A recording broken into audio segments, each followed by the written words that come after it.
tingin ka na sa kanan, sir. Baka may matumisak yan. Huwag mo kakalimutan niya. Okay, wala pa yung mirror. Pagpasin mo.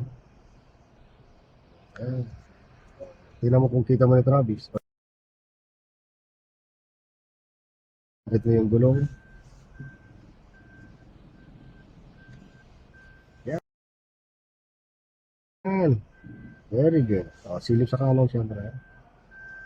Yan. Yan. Tingnan mo kung ano. Pasok naman to. Tingnan mo. Huwag mo sigod dyan. Pag nasigod dyan, dyan ka mag-adjust. Okay. Atras lang. Go. O, gitna manibela. Nasigod yata ikaw dyan. Gitna. Atras. Atras muna. Sige. Then, kabig ka na konting kaliwa. Para pumantay ka. Sige. Sige. Atras ang konting kaliwa. Yan. Dikit na.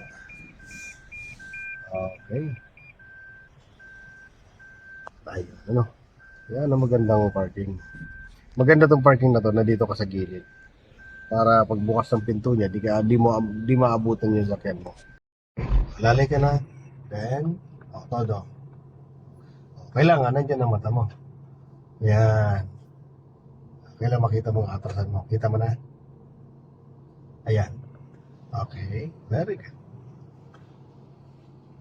Okay, sa reverse. Siyempre, lalapitan mo lang. Pero pakiramdam mo pag didikit siya, gigitna mo na nila. Alam mo, mag-adjust ka na agad.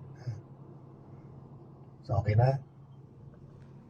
Tapos, pasok niya na lang. Sige. Hindi din. O, pasok din dito. Sige, atras ka lang. O, pasok. Yan din, pasok na, no? So, hindi mo lang pumatay katawan sa sakyan mo dito. Huwag mong babagoy mo naman ang pela mo. Okay. Then, gitna. 1, 2, atras. Medyo maluwag kaunti ha.